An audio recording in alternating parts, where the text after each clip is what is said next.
Salut à toi, majestueux Phénix, j'espère que tu pètes le feu, c'est un plaisir et un honneur pour moi de te retrouver aujourd'hui. Aujourd'hui, cher ami, nous allons nous attaquer au fléau des victimes d'agressions en tout genre, j'ai nommé la culpabilité.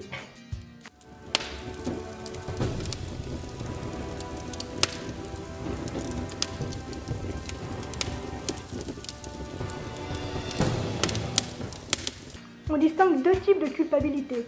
La première est une culpabilité saine qui se traduit par une expérience que je vis quand je pose délibérément un acte qui est en contradiction avec mes valeurs.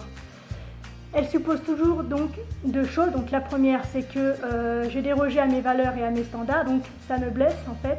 Et donc la deuxième, c'est que, et c'est là que c'est très important par rapport à la suite, la deuxième, c'est que j'avais le choix de le faire. En fait, cette culpabilité saine, elle indique que j'ai été infidèle à moi-même, à ce que je ressens et au cadre de vie et aux règles que je m'impose pour vivre bien et dans une ligne qui me convient.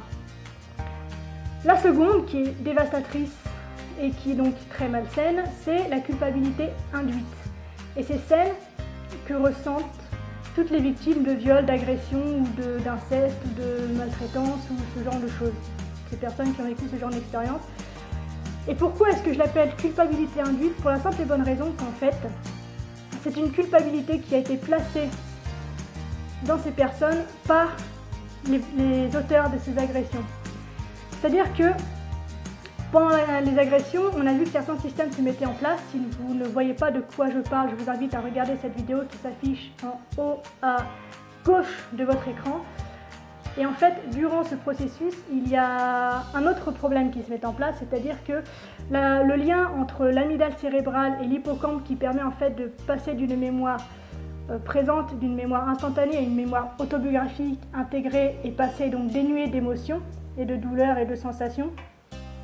Donc du coup, l'expérience traumatisante telle que le viol ou l'agression reste bloquée dans l'amygdale mais stockée au présent, dans le cerveau de la victime.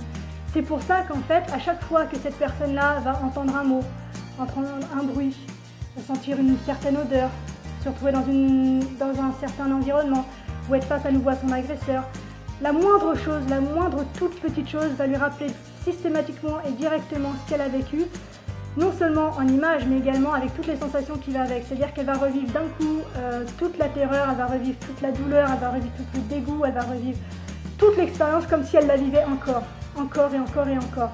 Et bien sûr, plus ces personnes-là sont en contact avec l'environnement et la personne qui leur impose de vivre ces choses-là, plus cette mémoire traumatique devient importante, et plus elle colonise la victime, et plus elle inscrit en fait en elle des comportements qui ne sont pas les siens, dont la culpabilité. Parce que bien sûr, quand cette personne revit les événements passés qui l'ont détruite, qui l'ont blessée, elle revit les images, et comme je vous l'ai dit, elle revit également les sons.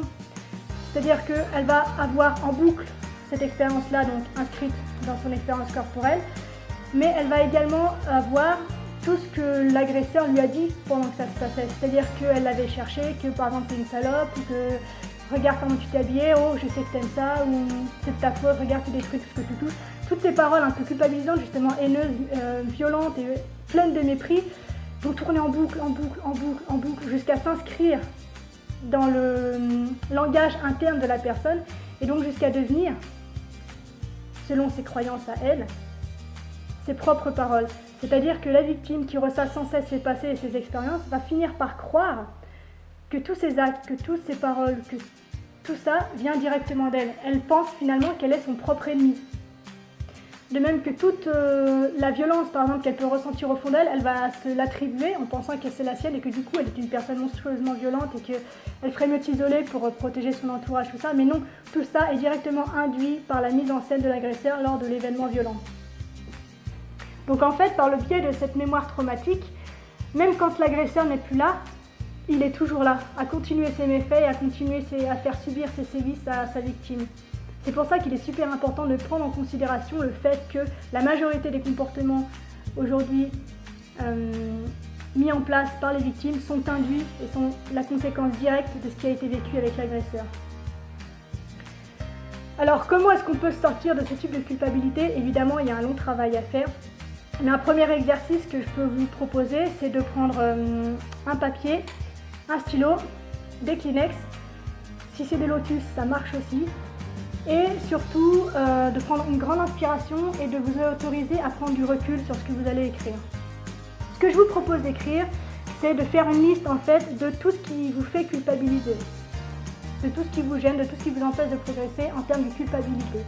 Chaque événement qui vous fait culpabiliser, en face, je veux que vous répondiez honnêtement, parce que vous le faites pour nous, hein, moi je m'en fous en fait, vous faites bien ce que vous voulez. En face de chacune de ces culpabilités que vous avez notées, je vous propose de prendre le recul nécessaire et de marquer en face si elle vient de vous ou si elle a été induite par quelqu'un d'autre.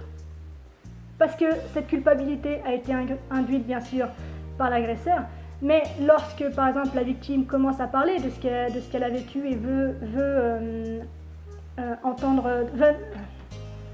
être reconnue en tant que victime et se sortir de cette histoire-là, il y a tout l'entourage aussi, tout l'environnement autour, que ce soit juridique ou familial ou amical, qui va se mettre en marche aussi pour aller dans cette direction-là. C'est-à-dire que tous les gens qui vont entendre cette histoire vont trouver des circonstances atténuantes à l'agresseur, qui vont la faire culpabiliser aussi.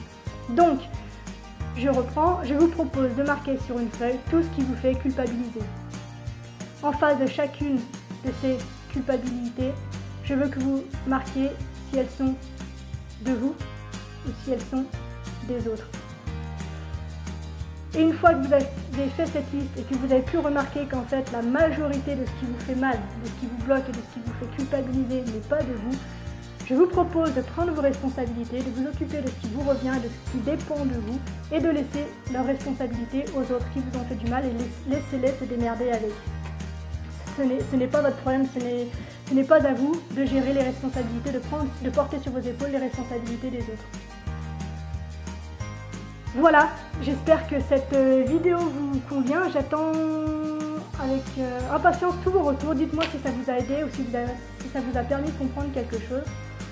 Si vous pensez que ça peut en aider d'autres qui sont dans cette situation-là et que vous ne savez pas trop comment les aider, je vous propose de partager cette vidéo et de l'aimer et de faire en sorte qu'elle touche le plus de monde possible afin que l'on puisse aider ces personnes-là qui restent seules, enfermées dans leur culpabilité, dans leur incompréhension.